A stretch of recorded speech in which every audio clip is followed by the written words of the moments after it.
Hello and welcome back to another episode of a Cozy Christmas Podcast. My name is Art. Welcome back. Welcome if you are new. I hope that you are having a wonderful Christmas season. Well, after having several interviews out in a row, I'm looking forward today to bringing you a story. I'll talk about the story in a minute. But first, I want to acknowledge one of my favorite Christmas stories. Now, you all know that story is A Christmas Carol. I mean, no surprise if you've listened to even a few of my episodes. But this year marks the 180th anniversary of Dickens's classic Christmas work. Some of you might know that I also host another podcast called The Bookshelf Odyssey. And if you go to The Bookshelf Odyssey's YouTube channel, over there I'm posting a series of hopefully short videos talking about different parts of the Christmas Carol that I enjoy, talking about some of my favorite characters, my favorite scenes, my favorite dialogue, reasons why I think it is an enduring classic, just whatever came to mind. I recorded some just various thoughts about A Christmas Carol and put that up on my YouTube channel, and I'll be releasing short videos between now and until the end of December, talking about that book as a way of celebrating A Christmas Carol. I will make sure to link that in the show notes if you want to go and follow me over there. I'd love to see you on that channel. Well, the Christmas Book Club, we finished reading our book, Christmas by the Book, and really enjoyed that, I think, and had some great discussion. But one of my followers and a huge supporter of our show, Angela, she had asked me a great question in the comments, and one that I reposted in the book club Facebook page. And that is, if you could play any character in A Christmas Carol, which one would you want to be and why? And so then I said, if you go ahead and comment, and then I'll read them out on the podcast. So let's look at a few of them. Jeffrey, he said, I did like his performance, George C. Scott's performance, but for some reason, the over-the-top lightning thunder at the end almost ruined the entire show for me. So others have said, Michael Fields said he would love to play Bob Cratchit. You know, who wouldn't? I mean, he's one on my list for sure. And then Michael McCarty, he actually plays numerous roles in an annual production, but his favorite is Mr. Fezziwig. Mr. Fezziwig doesn't have a huge role in the book, but I think he has a very important one. It's one of those small but important roles. And then Angela started this whole thing off. She said, I think I'd like to play the Ghost of Christmas Past. The lines are very powerful and would be fun to master. Not that I could. A girl can dream, though. And then she leaves a quote. What? Exclaimed the ghost. Would you so soon put out with worldly hands the light I give? Is it not enough that you are one of those whose passions made this cap and forced me through whole trains of years to wear it low upon my brow? And great scene. Yeah, some really good dialogue there. I mentioned a few that I would like, of course, play Scrooge, but if I couldn't have the main role, I would like to be the Ghost of Christmas Present. If we're casting this, Angela, you can go ahead and be the Ghost of Christmas Past. I'll be the Ghost of Christmas Present. And if there's somebody out there who isn't good at memorizing lines, then you can sign up for the Ghost of Christmas Yet to Come. And then again, Jeffrey mentions that he'd like to play Fred. The role is short, important, but not too many lines.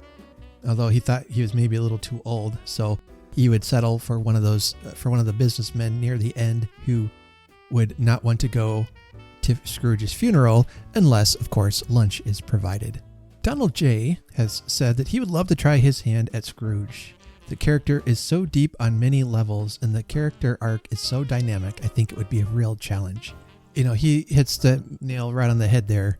What I love about Scrooge as a character is that he could so easily be a caricature, but he comes across as a very conflicted, nuanced, layered character. There's just a lot of great acting potential there. And then, here we go. Jeffrey again chimes in and says that he might do great as the Spirit of Christmas Yet to Come, with his memory being what it is. So, all right, so we have our three ghosts. I think Jacob Marley is still up for grabs if anyone wants to be Jacob Marley. But that was really fun. I enjoyed that discussion. It just reminds me of why I love this book so much. And as I mentioned in a previous episode about Gerald Dickens's one-man performance, he has been performing that for 30 years this year. That marks his anniversary. He obviously started it as during A Christmas Carol's 150th year. It's turned into a career for him. Though I didn't get to see him in person, like I mentioned, I have the DVD and I'll be able to watch him perform still. And so I'll have to settle for that. But he's also written a book about his experiences performing A Christmas Carol for the last 30 years. It's on my Christmas wish list. We'll see what Santa brings me. And if not, I'm just going to go out and buy it. So I guess that's what you can do when you're old. But I'm looking forward to reading about his memories over these last 30 years. His performance is one I've seen so many times over the past 10 or 12 years or so. It's not Christmas until I can hear him, recite A Christmas Carol. I've got an audiobook version as well of Gerald Dickens reading A Christmas Carol, and it's fantastic. It's available on Audible. It's a really excellent reading. If you're looking for a good audio version, I would recommend that. I'll link that in the show notes. I'm not getting paid for it. This isn't a commercial. I'm just a big fan of his work. And these are some things and ways I'll be celebrating Dickens's 180-year anniversary of A Christmas Carol. So again, if you could go to Art's Bookshelf Odyssey on YouTube, you can catch me over there with some videos talking more in depth about why I love A Christmas Carol and what I love about it.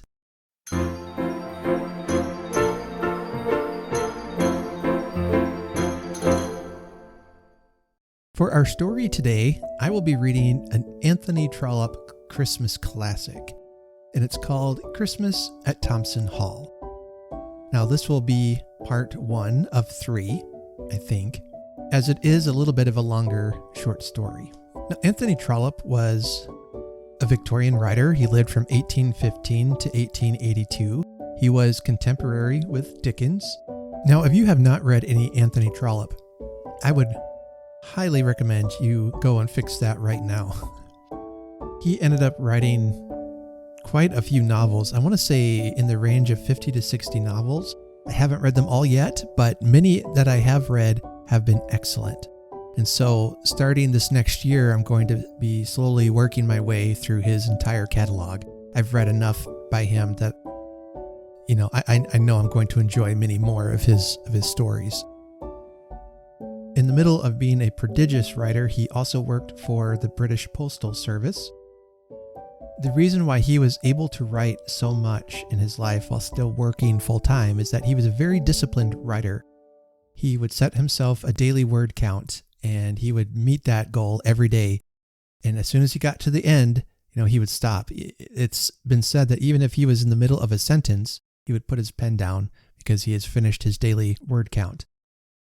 If he finished a novel but still had words left to reach his daily goal, he would start a new novel. My favorite books of his are the ones in the Barsetshire series. It begins with The Warden and followed by Barchester Towers. And I would recommend reading both of those back to back. The Warden is very short, so it's more accessible, but the story might not be quite as engaging as the rest in the series.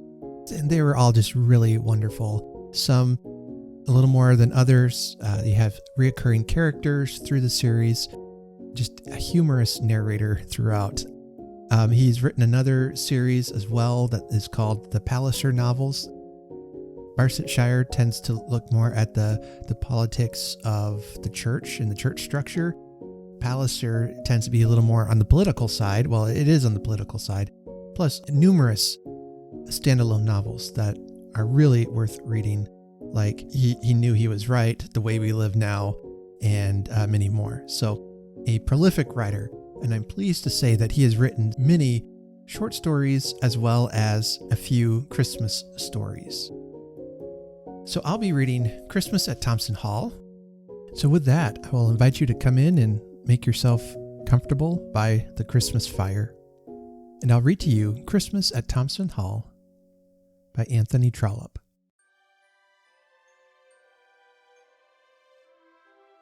Christmas at Thompson Hall. Mrs. Brown's success. Everyone remembers the severity of the Christmas of 1870 blank. I will not designate the year more closely, lest I should enable those who are too curious to investigate the circumstances of this story and inquire into details which I do not intend to make known. That winter, however, was especially severe, and the cold of the last 10 days of December was more felt, I think, in Paris than in any part of England. It may indeed be doubted whether there is any town in any country in which thoroughly bad weather is more afflicting than in the French capital. Snow and hail seem to be colder there, and fires certainly are less warm than in London. And then there is a feeling among visitors to Paris that Paris ought to be gay, that gaiety, prettiness, and liveliness are its aims, as money, commerce, and general business are the aims of London, which, with its outside somber darkness, does often seem to want an excuse for its ugliness. But on this occasion, at this Christmas of 1870 blank, Paris was neither gay, nor pretty, nor lively. You could not walk the streets without being ankle-deep, not in snow, but in snow that had just become slush. And there were falling throughout the day and night of the 23rd of December a succession of damp, half-frozen abominations from the sky, which made it almost impossible for men and women to go about their business. It was at 10 o'clock on that evening that an English lady and gentleman arrived at the Grand Hotel on the Boulevard des Italiens. As I have reasons for concealing the names of this married couple, I will call them Mr. and Mrs. Brown. Now I wish it to be understood that in all the general affairs of life, this gentleman and this lady lived happily together, with all the amenities which should bind a husband and wife. Mrs. Brown was of a wealthy family, and Mr. Brown, when he married her, had been relieved from the necessity of earning his bread. Nevertheless, she had at once yielded to him when he expressed a desire to spend the winters of their life in the south of France.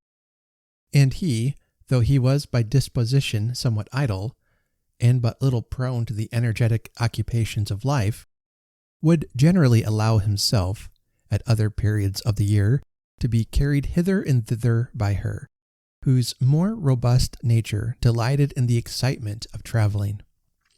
But on this occasion there had been a little difference between them. Early in December an intimation had reached Mrs. Brown at Pau that on the coming Christmas there was to be a great gathering of all the Thompsons in the Thompson family hall at Stratford-le-Bow, and that she, who had been a Thompson, was desired to join the party with her husband. On this occasion, her only sister was desirous of introducing to the family, generally, a most excellent young man to whom she had recently become engaged. The Thompsons, the real name, however, is in fact concealed, were a numerous and a thriving people. There were uncles and cousins and brothers who had all done well in the world, and who were all likely to do better still. One had lately been returned to Parliament for the Essex Flats, and was at the time of which I am writing a conspicuous member of the gallant Conservative majority. It was partly in triumph at this success that the great Christmas gathering of the Thompsons was to be held, and an opinion had been expressed by the legislature himself that should Mrs. Brown, with her husband, fail to join the family on this happy occasion, she and he would be regarded as being fainéant Thompsons. Since her marriage, which was an affair now nearly 8 years old, Mrs. Brown had never passed a Christmas in England. The desirability of doing so had often been mooted by her. Her very soul craved the festivities of holly and mince pies. There had ever been meetings of the Thompsons at Thompson Hall, though meetings not so significant, not so important to the family, as this one, which was now to be collected. More than once had she expressed a wish to see old Christmas again in the old house among the old faces.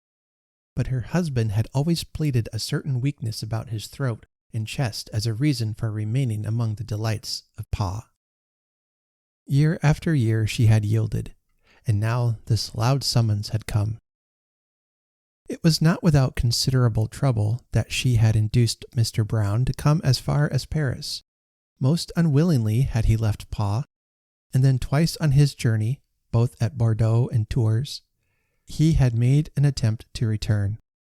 From the first moment he had pleaded his throat, and when at last he had consented to make the journey, he had stipulated for sleeping at those two towns and at Paris. Mrs. Brown, who, without the slightest feeling of fatigue, could have made the journey from Pau to Stratford without stopping, had assented to everything, so that they might be at Thompson Hall on Christmas Eve. When Mr. Brown uttered his unavailing complaints at the two first towns at which they stayed, she did not perhaps quite believe all that he said of his own condition. We know how prone the strong are to suspect the weakness of the weak, as the weak are to be disgusted by the strength of the strong. There were perhaps a few words between them on the journey, but the result had hitherto been in favor of the lady. She had succeeded in bringing Mr. Brown as far as Paris. Had the occasion been less important, no doubt she would have yielded. The weather had been bad even when they left Pau. But as they had made their way northwards, it had become worse and still worse. As they left Tours, Mr. Brown, in a hoarse whisper, had declared his conviction that the journey would kill him. Mrs. Brown, however, had unfortunately noticed half an hour before that he had scolded the waiter on the score of an overcharged franc or two with a loud and clear voice. Had she really believed that there was danger, or even suffering, she would have yielded. But no woman is satisfied in such a matter to be taken in by false pretenses. She observed that he ate a good dinner on his way to Paris, and that he took a small glass of cognac with complete relish, which a man really suffering from bronchitis surely would not do. So she persevered and brought him into Paris late in the evening, in the midst of all that slush and snow. Then, as they sat down to supper, she thought that he did speak hoarsely, and her loving feminine heart began to misgive her.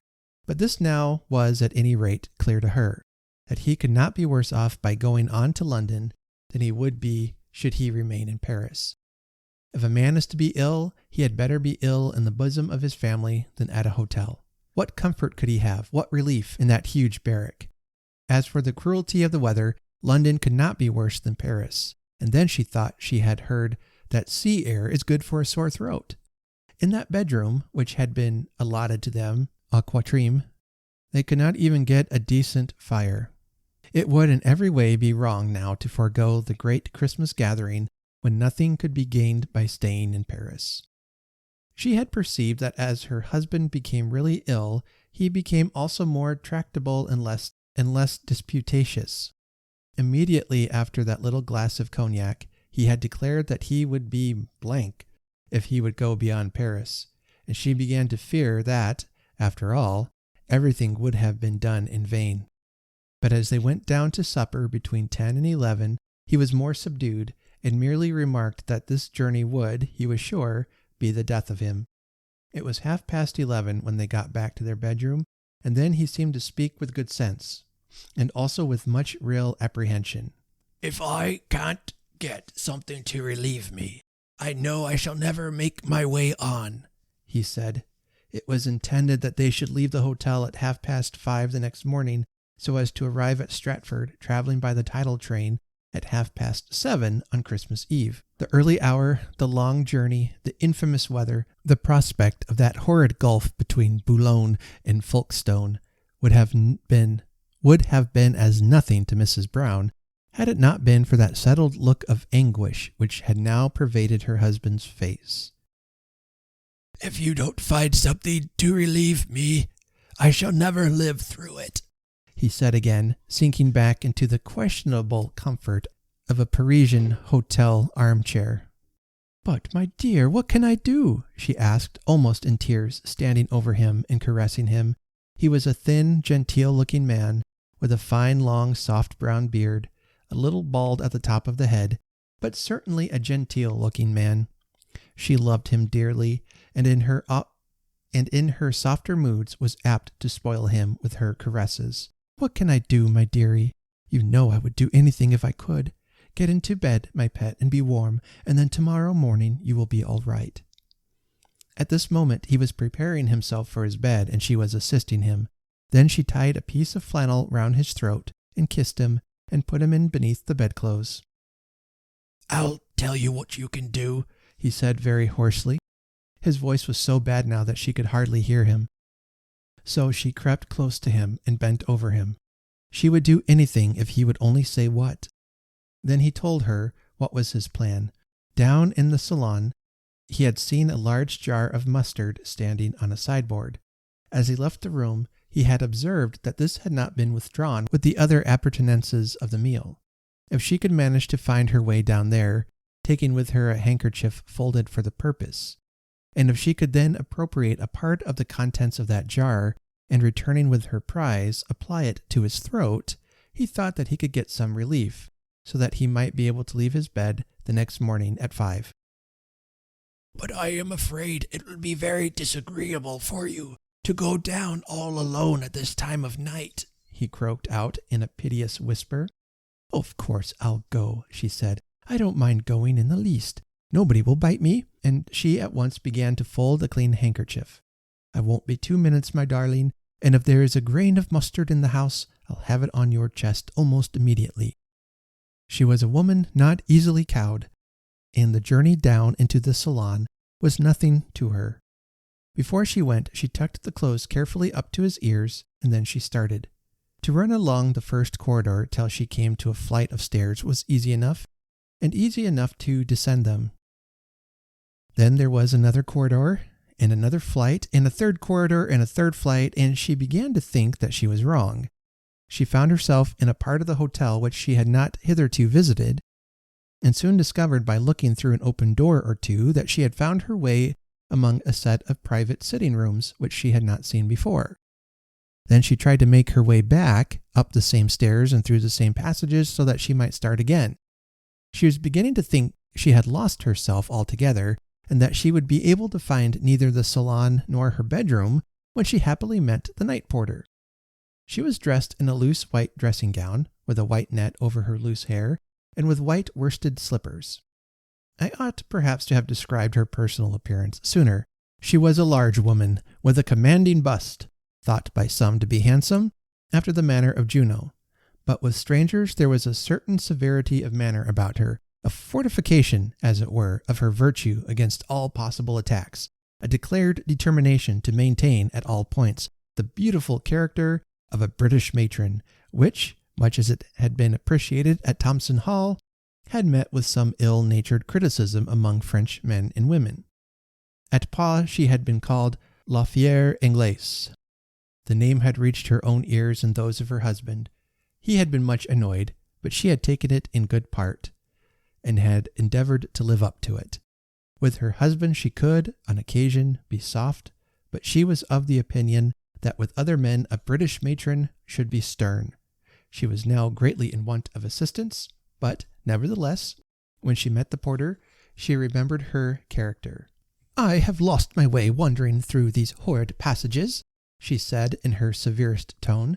This was an answer to some question from him, some question to which her reply was given very slowly.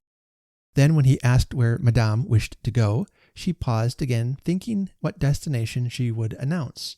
No doubt the man could take her back to her bedroom, but if so, the mustard must be renounced, and with the mustard, as she now feared, all hope of reaching Thompson Hall on Christmas Eve. But she, though she was in many respects a brave woman, did not dare tell the man that she was prowling about the hotel in order that she might make a midnight raid upon the mustard pot. She paused, therefore, for a moment, that she might collect her thoughts, erecting her head as she did so in her best Juno fashion, till the porter was lost in admiration. Thus she gained time to fabricate a tale. She had, she said, dropped her handkerchief under the supper table. Would he show her the way to the salon in order that she might pick it up? But the porter did more than that and accompanied her to the room in which she had supped. Here, of course, there was a prolonged and, it need hardly be said, a vain search. The good-natured man insisted on emptying an enormous receptacle of soiled table napkins and on turning them over one by one in order that the lady's property might be found. The lady stood by, unhappy, but still patient, and, as the man was stooping to his work, her eye was on the mustard pot. There it was, capable of containing enough to blister the throats of a score of sufferers. She edged off a little towards it while the man was busy, trying to persuade herself that he would surely forgive her if she took the mustard and told him her whole story. But the descent from her Juno bearing would have been so great. She must have owned not only to the quest for mustard, but also to a fib, and she could not do it. The porter was at last of the opinion that Madame must have made a mistake, and Madame acknowledged that she was afraid it was so. With a longing, lingering eye, with an eye turned back, oh, so sadly, to the great jar, she left the room, the porter leading the way. She assured him that she would find it by herself, but he would not leave her till he had put her onto the proper passage. The journey seemed to be longer now even than before, but as she ascended the many stairs, she swore to herself that she would not even yet be balked of her object. Should her husband want comfort for his poor throat, and the comfort be there within her reach, and he not have it? She counted every stair she went up, and marked every turn well. She was sure now that she would know the way, and that she could return to the room without fault. She would go back to the salon. Even though the man should encounter her again, she would go boldly forward, and seize the remedy which her poor husband so grievously required. "Oh, yes," she said, when the porter told her that her room, number 333, was in the corridor which they had then reached. "I know it all now. I am so much obliged. Do not come a step further." He was anxious to accompany her up to the very door, but she stood in the passage and prevailed. He lingered a while, naturally. Unluckily, she had brought no money with her, and could not give him the 2-franc piece which she had earned. Nor could she fetch it from her room, feeling that, were she to return to her husband without the mustard, no second attempt would be possible. The disappointed man turned on his heel at last and made his way down the stairs and along the passage. It seemed to her to be almost an eternity while she listened to his still, audible footsteps. She had gone on, creeping noiselessly up to the very door of her room, and there she stood, shading the candle in her hand, till she thought that the man must have wandered away into some furthest corner of that endless building. Then she turned once more and retraced her steps. There was no difficulty now as to the way. She knew it, every stair. At the head of each flight she stood and listened, but not a sound was to be heard. And then she went on again. Her heart beat high with anxious desire to achieve her object, and at the same time with fear. What might have been explained so easily at first would now be as difficult of explanation. At last she was in the great public vestibule, which she was now visiting for the 3rd time, and of which, at her last visit, she had taken the bearings accurately. The door was there, closed indeed, but it opened easily to the hand. In the hall and on the stairs and along the passages there had been gas, but here there was no light beyond that given by the little taper which she carried. When accompanied by the porter she had not feared the darkness, but now there was something in the obscurity which made her dread to walk the length of the room up to the mustard jar. She paused and listened and trembled. Then she thought of the glories of Thompson Hall, of the genial warmth of a British Christmas, of that proud legislator who was her first cousin, and with a rush she made good the distance and laid her hand upon the copious delft. She looked round, but there was no one there. No sound was heard, not the distant creak of a shoe, not a rattle from one of those doors. As she paused with her fair hand upon the top of the jar, while the other held the white cloth on which the medicinal compound was to be placed, she looked like Lady Macbeth as she listened at Duncan's chamber door. There was no doubt as to the sufficiency of the contents. The jar was full, nearly up to the lips. The mixture was, no doubt, very different from that good wholesome English mustard, which your cook makes fresh for you. With a little water, in 2 minutes, it was impregnated with sour odor, and was, to English eyes, unwholesome of color. But still it was mustard. She seized the horn spoon, and without further delay spread an ample sufficiency on the folded square of the handkerchief. Then she commenced to hurry her return. But still there was a difficulty, no thought of which had occurred to her before. The candle occupied one hand, so that she had but the other for the sustenance of her treasure. Had she brought a plate or saucer from the salon, it would have been all well. As it was, she was obliged to keep her eye intent on her right hand and to proceed very slowly on her return journey. She was surprised to find what an aptitude the thing had to slip from her grasp, but still she progressed slowly and was careful not to miss a turning. At last, she was safe at her chamber door. There it was, number 333.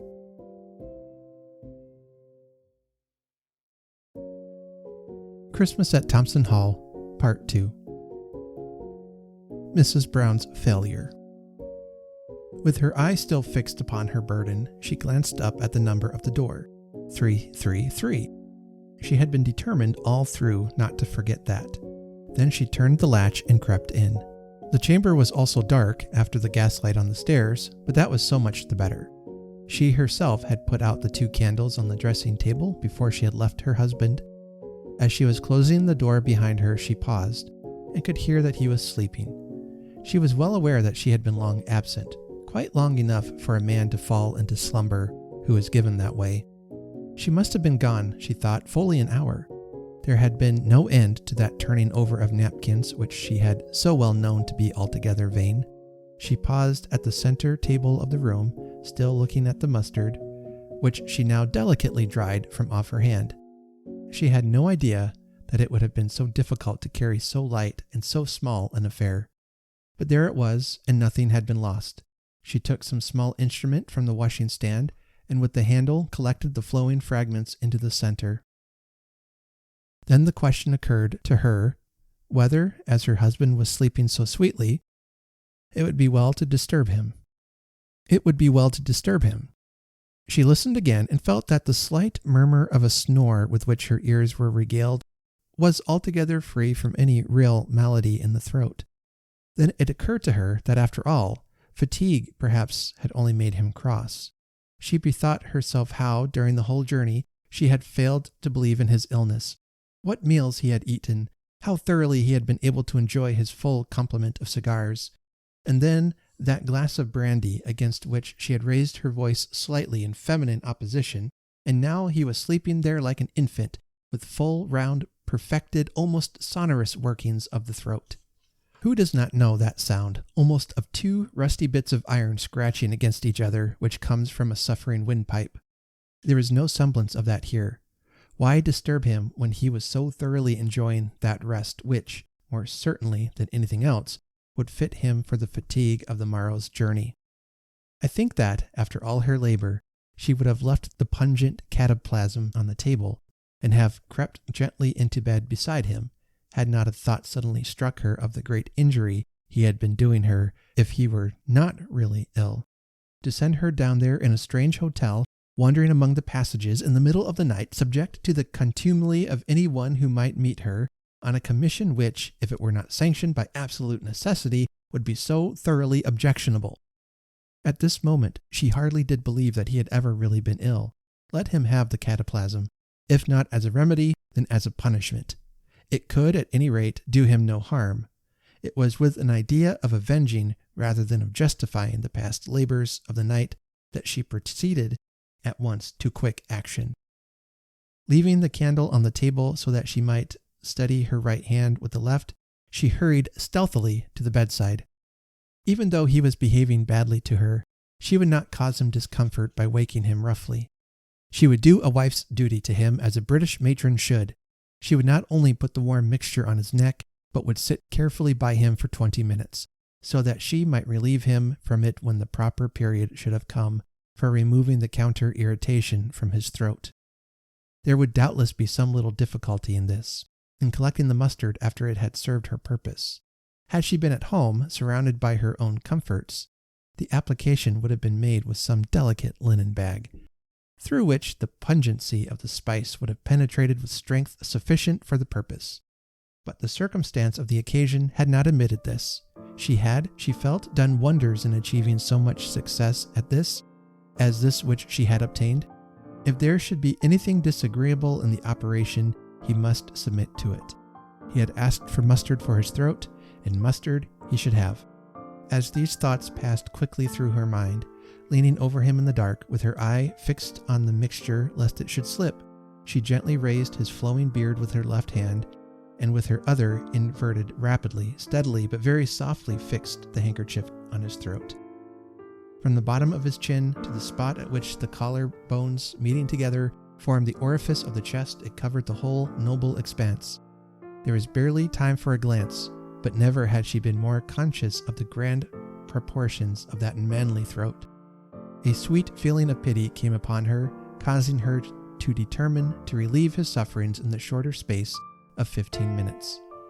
He had been lying on his back with his lips apart, and as she held back his beard, that in her hand nearly covered the features of his face. But he made no violent effort to free himself from the encounter. He did not even move an arm or a leg. He simply emitted a snore louder than any that had come before. She was aware that it was not his wont to be so loud, that there was generally something more delicate and perhaps more querulous in his nocturnal voice. But then the present circumstances were exceptional. She dropped the beard very softly, and there, on the pillow before her, lay the face of a stranger. She had put the mustard plaster on the wrong man.